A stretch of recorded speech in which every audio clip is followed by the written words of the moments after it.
The final version of this Draft 48 Wake Forest L. Rev. Issue is forthcoming in 5/2013. Associate Professor of Law. Email. aranu@albanylaw.edu. Uneasy intersections. The right to foreclose in the UCC. Elizabeth Renwart. The final version of this Draft 48 Wake Forest L. Rev. Issue is forthcoming in 5/2013. Uneasy intersections. The right to foreclose in the UCC. Abstract. Historically, the practice of real property and foreclosure law was routine and non-controversial. This legal landscape significantly altered during the spectacular growth of securitization deals involving trillions of dollars of residential mortgage loans. The National Conference of Commissioners on Uniform State Laws (NCCUSL) was a driving force behind one of these changes. It adopted amendments to Article 9 of the Uniform Commercial Code in 1998, at least in part, to facilitate securitization. These modifications included extending coverage to the sale of not merely to a security interest in promissory notes, declaring that the sale of the note also constitutes a sale of the mortgage without the need for a written assignment of the mortgage, and providing for automatic perfection of interests in both the note and the accompanying mortgage without the need to file. Meanwhile, the behavior of a number of mortgage lending and securitization participants or their agents generated additional legal complications. Examples include the mishandling of loan notes and mortgages, the forging of endorsements or the submitting of fraudulent affidavits to courts in support of their purported right to foreclose, and the pressing off foreclosures without the necessary documentation. Confusion about the roles of and intersections among Articles 3 and 9 of the UCC and the right to foreclose under state real property law followed in the wake of these changes. These misunderstandings spawned volumes of judicial rulings, many of which appear to be at odds with each other. In an effort to reduce the ensuing legal confusion about the intersections between the right to foreclose and the UCC, this article provides a roadmap of the relevant rules in Articles 3 and 9 and the right to foreclose in state real property law. Further, it explores the tension developing over the last decade among Articles 3, 9, and the right to foreclose concept in state real property law. This article advances the literature concerned with the right to foreclose by categorizing recent state appellate court decisions that address this right by the type of analysis applied by those courts. The rulings from Arizona, California, and Georgia fall into one category and are the subject of special scrutiny because they dismiss the role of the UCC outright. Moreover, these three states have experienced some of the worst foreclosure rates in the nation and permit foreclosures to proceed non-judicially. Hence, these decisions will affect a broad swath of homeowners in danger of losing their homes. The article then applies statutory construction principles to determine whether those courts ruled out the UCC unnecessarily, proffering that foreclosure laws in those states could be harmonized with the UCC.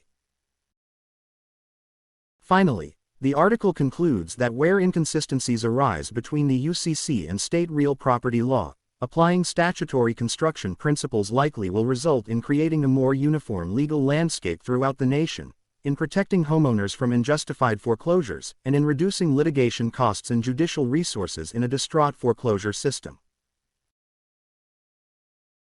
The final version of this Draft 48 Wake Forest L. Rev. Issue is forthcoming in 5/2013. Table of Contents. Introduction 1. I. Shoddy Document. Handling 4.2. Why Foreclosure Rules Matter. 7.3. Enforcement of Loan Notes. 10a. The Development and Role of Negotiable Instruments. 11b. Negotiable Instruments and the Concept of the Person entitled to enforce Pete. 13.1. Enforcement Obstacles. 16a. The foreclosing party does not possess the note. 16b. Broken chain of endorsements or no endorsement to transferee. 18 circa. Inability to prove lost note requirements.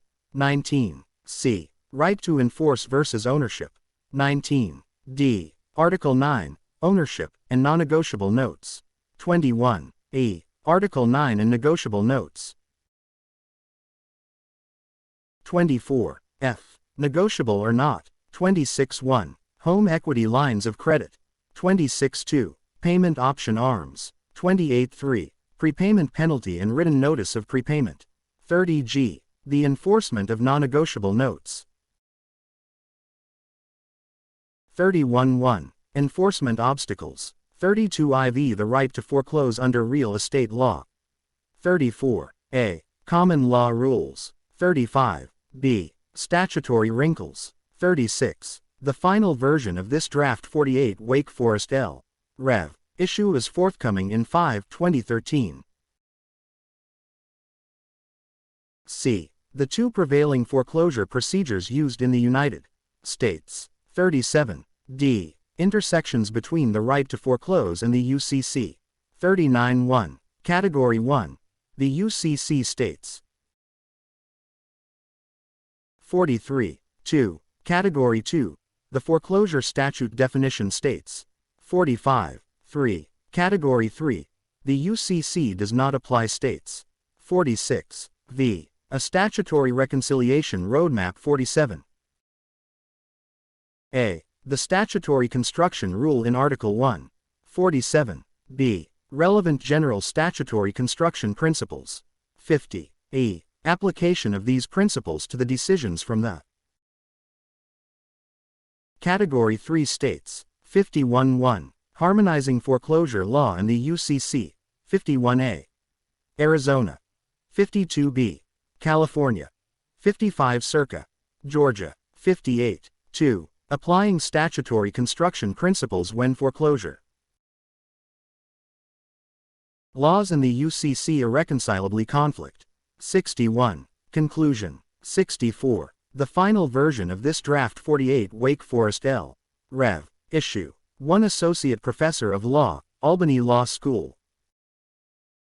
Copyright Elizabeth Renwart. No part of this article may be reproduced without the express written consent of the author. I thank Frank Alexander, Thomas Cox, and Kathy Mansfield for sharing their expertise and providing insightful comments. Brian Zuko provided invaluable research assistance on this project. Any mistakes and errors are my own. The article's title was influenced by Adam Levitin's use of uneasy coexistence when referring to the relationship between Article 3 and land recordation systems in his article cited in Note 20 below. 2. Email from Thomas A. Cox, July 31, 2013, on file with author, confirming that it was the expectation of attorneys representing banks, as he did, that the foreclosing party have possession of the original note and be able to present it and all endorsements to the court at the time judgment was sought. FDIC v. Bandon Associates, 780 F. Sup. 60. 63 D. Me 1991, noting the rule that possession and production of a validly executed note in a foreclosure action is necessary. 3. Dale A. Whitman and Drew Milner, Foreclosing on Nothing. The Curious Problem of the Deed of Trust Foreclosure Without Entitlement to Enforce the Note, 66 Arc. L. Reverend 21, 22, 2013, noting the absence of appellate decisions during that time and stating, M. Ost lawyers familiar with the process of mortgage foreclosure in the United States would probably had regarded it as a satisfactory, if not somewhat dull, area of law. Foreclosures did not generate much appellate litigation, and those few lawyers who specialized in the field, mostly representing lenders, had little difficulty getting the results they needed from the mechanisms of foreclosure. Deborah L. Thorne and Ethel Hong Badawi, Does the Mortgage Follow the Note? M. Banker. L.J. 54 May 2011, observing that the foreclosure requirements seemed so simple, so black and white. 4. Securitization is the process of utilizing mortgage loans to back investment instruments. Is forthcoming in 5/2013. 1. Uneasy intersections. The right to foreclose and the UCC. 1. Elizabeth Renwart. Introduction. Historically, the practice of real property and foreclosure law was routine and 2. Non-controversial. Bank lawyers had little difficulty complying with the relatively simple and clear rules established in Article 3 of the Uniform Commercial Code (UCC) and state foreclosure law when proving their clients' rights to foreclose upon mortgages securing 3 promissory notes. This legal landscape significantly altered during the spectacular growth of securitization deals involving trillions of dollars of mortgage loans, for noteworthy percentage of which later tanked and triggered the foreclosure crisis. The National Conference of Commissioners on Uniform State Laws (NCC-USL) was a driving force behind one of these changes. It adopted amendments to Article 9 of the Uniform Commercial Code in 1998, at least in part, to facilitate securitization. The final version of this draft 48 Wake Forest L. Rev. Issue 5 in re foreclosure cases, number 107 CV 2282, 2007 WL 3232430, at *3N.3 ND. Ohio October 31, 2007. 6 EG, Brief of Appellee at 10, Mortgage Elect. Registration Size. Inc. V. Saunders, No Cum 09640 Me April 26, 2010, trying to fit MERS into the definition of a person entitled to enforce in UCC Section 3 to 301 by arguing that Section 3 to 301 includes, in effect, an additional subsection covering a person who is not the owner of the instrument or is in wrongful possession of the instrument, such as a person who obtained enforcement authority by contract or through agency principles. Reply brief of appellant at 7, Mortgage Elect. Registration Size. Inc. v. Saunders, No Cum 09640 March 8, 2010, noting that the appellee created a fictitious subsection and, in doing so, misread Maine's UCC, discussing why MERS does not meet any of the criteria that would enable it to enforce the note. The court agreed with the appellant, ruling that MERS did not qualify under any of the three subsections in UCC Section 3 to 301 because MERS produced no evidence that it held the note, was in possession of it, or that the note was lost, stolen, and is forthcoming in 5/2013. 2. Modifications include extending coverage to the sale of not merely to a security interest in promissory notes, declaring that the sale of the note also constitutes a sale of the mortgage without the need for a written assignment of the mortgage, and providing for automatic perfection of interests in both the note and the accompanying mortgage without the need to file. The behavior of a number of mortgage lending and securitization participants or their agents generated additional legal complications in several ways. First, they often mishandled the loan notes and mortgages, raising serious concerns about who possesses the right to foreclose, an issue under scrutiny in courts throughout the nation. Second, in order to fix document problems, some foreclosing parties, usually the trustee identified in the securitization contract, or their agents, resorted to forging endorsements or submitting fraudulent affidavits to courts. Third, in non-judicial foreclosure states, where forced sales proceed without judicial oversight, trustees pressed on without the necessary documentation until faced with homeowner objections. When called upon to account for the note and mortgage, the refrain presented to the courts was, "Judge, you just don't understand how things work," equating industry practices with legal compliance. Finally, written arguments filed by some foreclosing parties obfuscate the rules found in 6 the UCC and foreclosure law. The final version of this draft 48 Wake Forest L. Rev. Issue destroyed. Mortgage Elect. Registration Size. Inc. v. Saunders, 2A3D 289, 296 Me 2010. MERS is a controversial player utilized in many securitizations. The Mortgage Banker Association member companies created MERS in 1995 to operate a computer database on behalf of its members to track servicing and ownership rights in mortgages originated anywhere in the United States. A full discussion of MERS is beyond the scope of this article. Suffice it to say that the mere presence of MERS in a mortgage loan transaction increases the likelihood of legal challenges to the authority to foreclose and, potentially, to title to real property throughout the United States. Culhane v. Aurora Loan Serves. 826 F. Sup. 2D 351, 360 D. Mass. 2011 Nationwide, Courts are grappling with challenges to MERS's power to assign mortgages as well as its practice of deputizing employees of other companies to make assignments on its behalf. For a few of the many articles identifying the issues raised by the use of MERS in mortgages, see Donald J. Cocken, Certainty of Title, Perspectives After the Mortgage Foreclosure Crisis on the Essential Role of Effective Recording Systems, 66 Arc. L. Rev. 267,284 296 2013 David E. Woolley and Lisa D. Herzog, MERS, The Unreported Effects of Lost Chain of Title on Real Property Owners, 8 Hastings Bus. L.J. 365 2012 Christopher L. Peterson, Two Faces, Demystifying the Mortgage Electronic Registration System's Land Title Theory, 53 W.M. and Mary L. Rev. 111 2011 is forthcoming in 5 2013. 3. Confusion about the roles of and intersections between Articles 3 and 9 of the UCC and the right to foreclose under state real property law followed in the wake of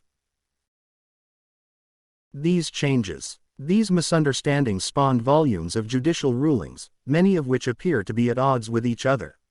Absent a careful assessment of the analysis used by the courts in these cases, the path through the thicket of rulings is unclear. The possibility of unnecessarily inconsistent outcomes is real and harmful to both the homeowners, litigants, and the integrity of the legal system.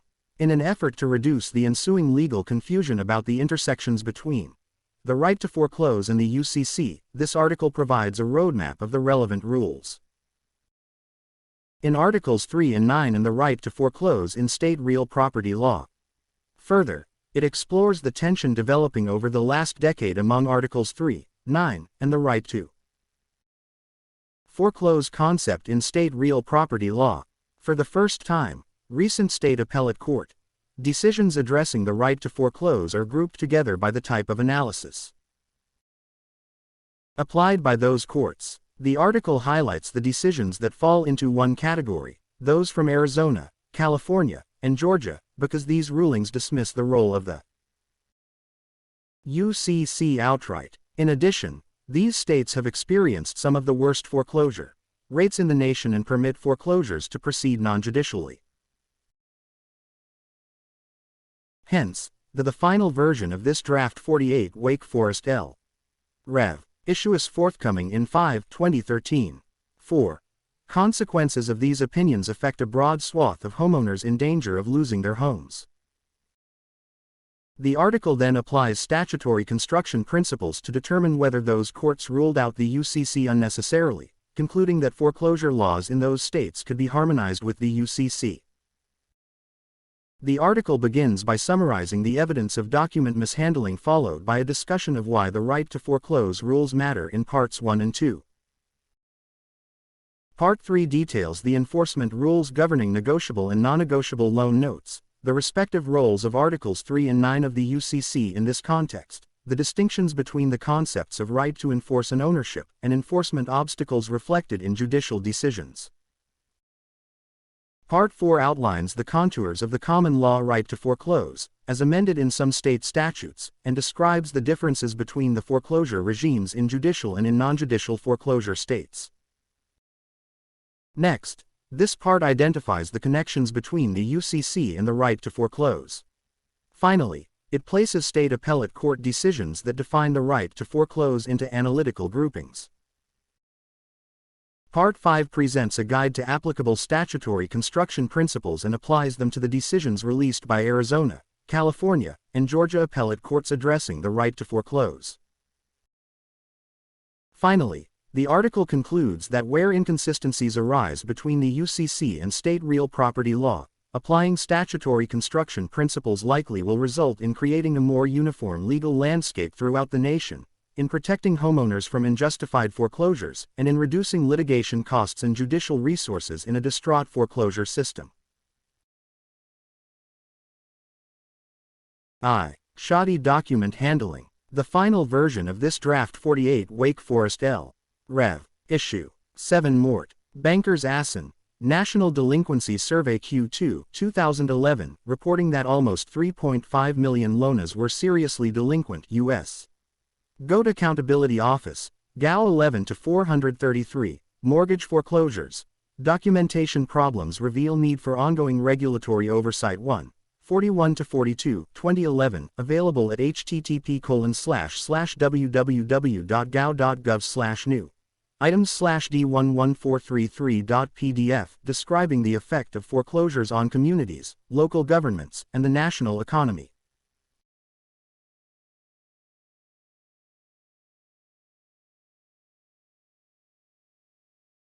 Eight Subprime Lending and Securitization and Government-Sponsored Enterprises GSES, hearing before the Financial Crisis Inquiry Commission 2-3, April 7, 2010, statement of Richard Bittner, Managing Director of HousingWire.com, http://fcic.law.stanford.edu/hearings/testimony/subprimalending-and-securitization-enterprises describing the originate to distribute model of lending and how securitization created a renewable source of capital. Douglas J.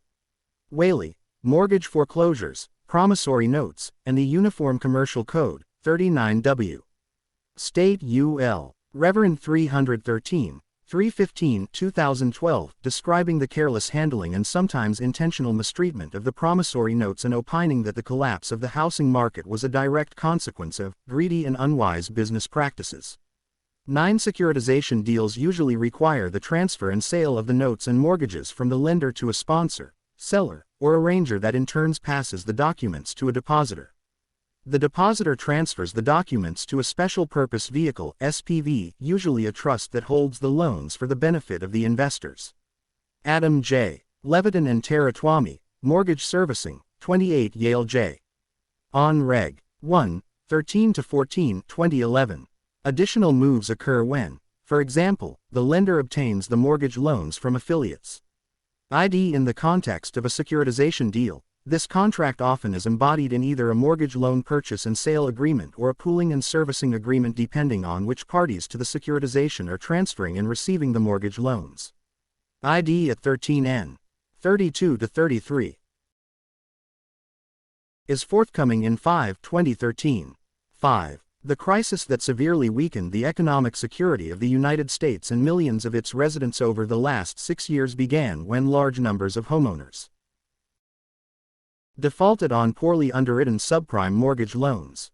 The ensuing flood of foreclosures displaced millions of homeowners, promoted neighborhood blight, drove 7 down housing prices, and sparked a severe recession.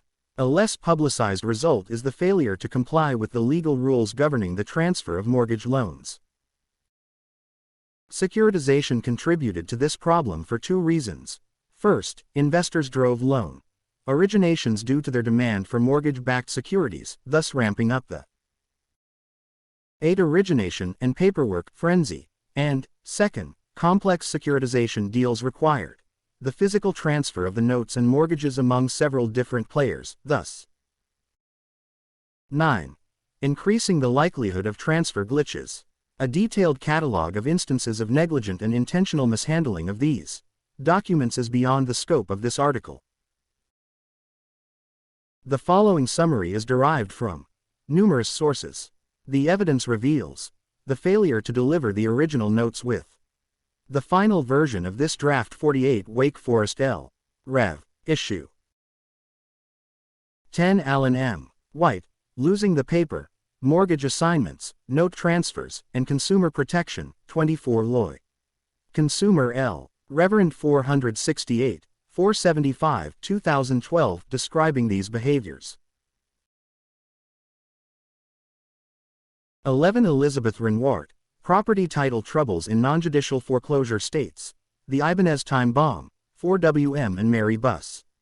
L. Reverend 111, 119-28, 2013, compiling evidence from these sources. White, Supra Note 10, at 473-76, 486-87, reviewing some evidence and concluding that there was a significant breakdown in the system of endorsement and delivery of mortgage notes in the pre-2007 period.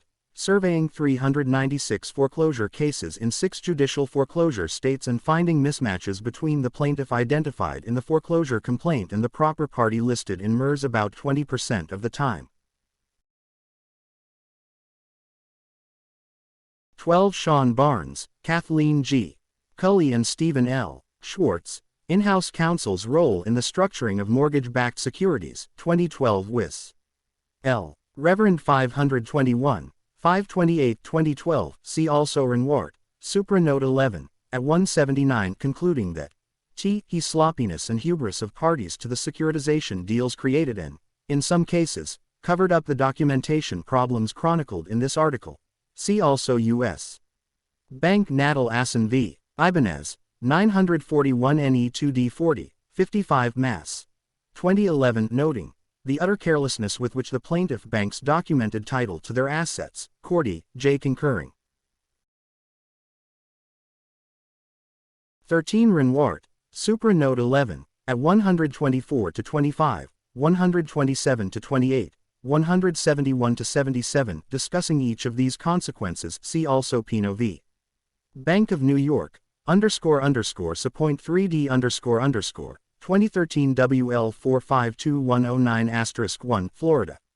February 7, 2013, noting that the issue of fraud on the court arises out of a widespread problem associated with fraudulent documentation filed by various financial institutions seeking to foreclose on real property throughout the state, in the context of affirming the voluntary dismissal of the plaintiff's foreclosure complaint allegedly based upon fraudulent information when the defendant suffered no harm before the dismissal,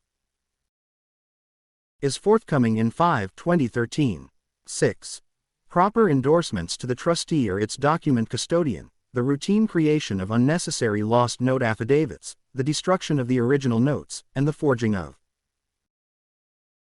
10 necessary endorsements. This behavior is widespread and reported in judicial decisions, the findings of a state's attorney general and a city recorder office's investigation, studies.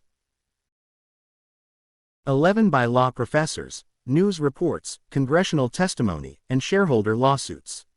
As one former in-house counsel and securitization lawyer and her co-authors put it, unfortunately, over the years procedural standards in mortgage securitizations appear to have deteriorated along with loan underwriting standards. As a result, in some, if not many or most, cases, notes were neither endorsed nor delivered to the SPV trust or its 12 agent in accordance with delivery instructions. The consequences can be significant and include the failure of the foreclosing party to possess the right to foreclose, the wrongful removal of some homeowners from their homes, fraud upon the court in the case of forgery and false affidavits, and property. 13 Title uncertainty. The final version of this draft. 48 Wake Forest L. Rev. Issue 14 Fin. Crisis Inquiry Com. The Financial Crisis Inquiry Report. Final report of the National Commission on the Causes of the Financial and Economic Crisis in the U.S. XVII 2011 hereinafter FCIC Final Report available at http://www.gpo.gov/fdsys/pkg/gpo-fsic.pdf. ID at XVIIXXVIII. See also FDIC Oversight, examining and evaluating the role of the regulator during the financial crisis and today, hearing before the Subcom. On Fin. INSTs. And Consumer Credit of the H. Fin. Serves. Com. 112th Cong. 5-12/2011 Statement of Sheila C.